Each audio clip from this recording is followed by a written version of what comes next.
very much, Mr Deputy Speaker, and I rise this evening to speak on this important motion. The environment plays an important role in the part of the lives of every Territorian, and this government is committed through our key goals of reducing crime, rebuilding the economy and restoring our important Territory lifestyle by playing to our natural strengths, Mr Deputy Speaker. This government recognises the vital importance of conserving the natural environment and balancing economic growth with environmental sustainability. Prioritising responsible development will ensure all Territorians benefit from progress while also protecting the unique natural and cultural heritage of the NT. Mining, gas, agriculture, tourism and defence are essential pillars in establishment of a thriving economy in the Northern Territory. And this is essential, Mr Deputy Speaker, because we all know what Labor has done with our budget. More than $9 billion, and I think we heard from the Treasurer today, it's getting up to about $11 billion in debt and fast approaching the debt ceiling of $15 billion if we don't grow these critical sectors, and that affects how we then look after our environment. The mining industry has long been the Territory's largest contributor to the Territory economy. Valued at $8.1 billion, the mining industry constitutes around 28% of gross state product, employs over 4,000 people and contributes nearly $210 million in royalties. The Territory hosts some of Australia's most significant deposits of lead, zinc, gold, silver, manganese, bauxite and rare earths such as lendimonium. Key materials used in everyday items such as mobile phones, the electric cars that we all want to get into to reduce our emissions, steel, aluminium appliances and building materials. Our substantial onshore and offshore gas reserves are establishing the Northern Territory as a critical energy supplier for Australia and indeed the world. The two liquefied natural gas facilities in Darwin Harbour process and export 10% of both Japan and Taiwan's annual LNG imports. The agriculture, forestry and fishing sectors contribute approximately 2.8% of the Territory's gross state product, amounting to about $1.3 billion annually, while directly employing about 1% of the Territory's total workforce. When we talk about beef, cattle, mangoes, melons, Asian vegetables, cotton, hay and other crops, they're all in high demand both domestically and internationally.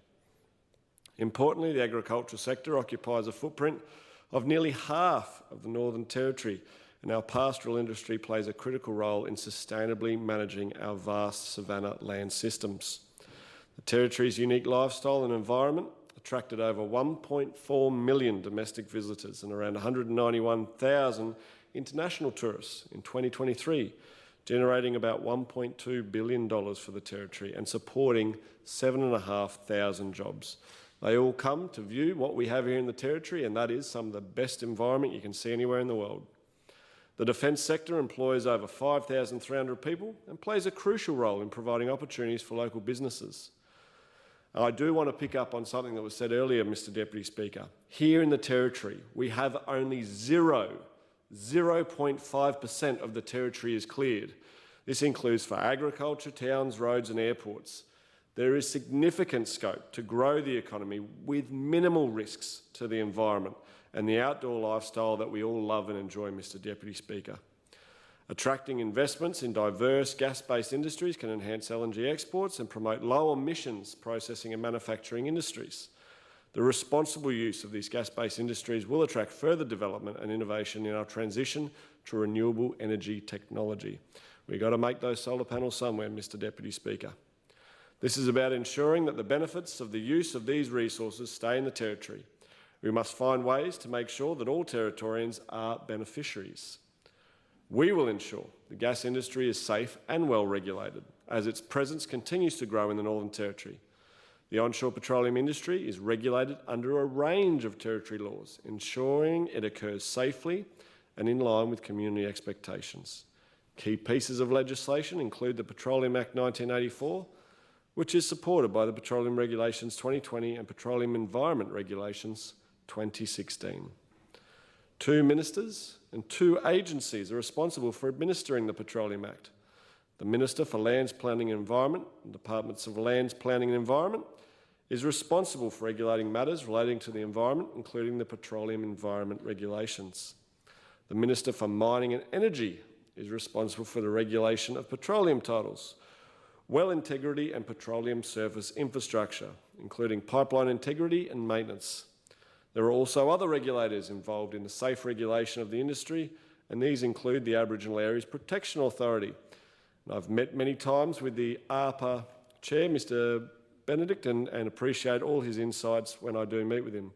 There's the Independent Northern Territory Environmental Protection Authority with Dr Vogel, the Environmental Regulation Division, the Water Resources Division, NT Bushfires, the Weeds Unit and the Heritage Branch.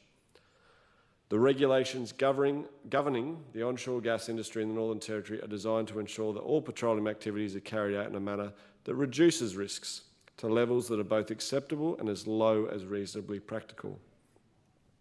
Through a combination of risk assessment, safety standards, environment management and community engagement, the regulations aim to minimise potential hazards to the environment, public health, workers, and while allowing for the responsible development of the petroleum industry.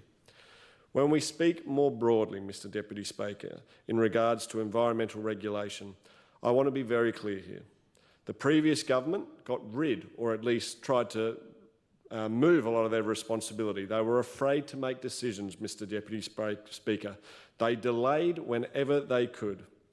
We will get on with developing the Northern Territory whilst protecting our environment. We will continue to listen to scientists, not activists, when it comes to good policy. In regard to the extreme claims made by the member for Guadja and the Territory Coordinator, the current draft bill have your say alive, and there is nothing sneaky about this reform. People will have the opportunity to have their say in this important piece of legislation and be heard. The Chief Minister has outlined the scrutiny this bill will have, and I look forward to contributing to the debate when it comes before this Parliament, like all members will. To the member for Guadja who tried to give the government a lesson in listening to experts, here's a lesson for yourself. It was his government that ignored experts as it relates to water allocation and chose to reduce the water allocation in the Western Devonport Ranges, not because of what the experts and the scientists said, but because you were chasing votes. It was an absolute disgrace, Mr Deputy Speaker. It's not good policy and it's not good science. It was simply what they were trying to do to grab a few votes before an election. Shame on you. You ignored the scientists and the experts and you made it up as you went along to try and win some votes. The water scientists in the department, for which I'm responsible, are an incredible group of people who are sick and tired of being ignored. We will work with the experts to ensure water allocation can occur in a sustainable and well thought out way to ensure there is water for the environment, communities and then industry. I want to finish by stating it will be this government that expands the...